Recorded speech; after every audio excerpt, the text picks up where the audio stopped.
Hello sir, ఎక్కడికి వెళ్ళిపోతున్నారు? Import and export business మొదలు పెట్టాలన్నారు. బేసిక్స్ తెలుసుకోరా? ఎక్కడ స్టార్ట్ చేయాలి అంటే ఫస్ట్ మీరు ఒక కంపెనీ పెట్టాలి. అది పార్ట్నర్షిప్ అని అయి ఉండొచ్చు, ప్రొప్రైటర్షిప్ అని అయి ఉండొచ్చు, కంపెనీ అని అయి ఉండొచ్చు, లేకపోతే 1% కంపెనీ అయినా అయి ఉండొచ్చు. పాయింట్ నెంబర్ 2, మీరంటూ ఒక ఐఈసీ తీసుకోవాలి. అదొక 10 డిజిట్ కోడ్.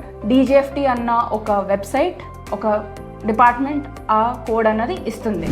థర్డ్, మీరంటూ మీ కంపెనీ పేరు మీద ఒక జిఎస్టీ రిజిస్ట్రేషన్ తీసుకోవాలి. పాయింట్ నెంబర్ 4, మీరంటూ మీ పేరు మీద, మీ కంపెనీ పేరు మీద ఒక కరెంట్ బ్యాంక్ అకౌంట్ అనేది ఓపెన్ చేసుకోవాలి. పాయింట్ నెంబర్ 5, మీరు ఒక ఏడీ కోడ్ రిజిస్ట్రేషన్ తీసుకోవాలి. అది ఒక బ్యాంక్ ఇస్తుంది. దాని తర్వాత మీరు కస్టమ్స్కి వెళ్ళి ఏ పోర్ట్ నుంచి అయితే ఇంపోర్ట్ కానీ ఎక్స్పోర్ట్ కానీ చేసుకుంటారో ఇది ఏడీ కోడ్ని రిజిస్ట్రేషన్ చేయించుకోవాలి. దాని తర్వాత మీరు ఐస్ గేట్ రిజిస్ట్రేషన్ అన్నది జరుగుతుంది.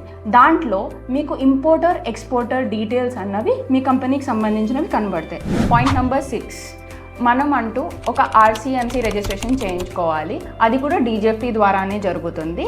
అది అప్లికేబుల్ అయితేనే చేయించుకోవాలి. పాయింట్ నెంబర్ 7, మీరంటూ ఉద్యమ ఆధార్ రిజిస్ట్రేషన్ కూడా మీ ప్రొప్రైటర్షిప్ ఫర్మ్ మీద కానీ మీ కంపెనీ పేరు మీద చేయించుకోవాలి. ప్లీజ్ ఇలాంటి మోర్ కంటెంట్ కోసం నన్ను ఫాలో చేయండి.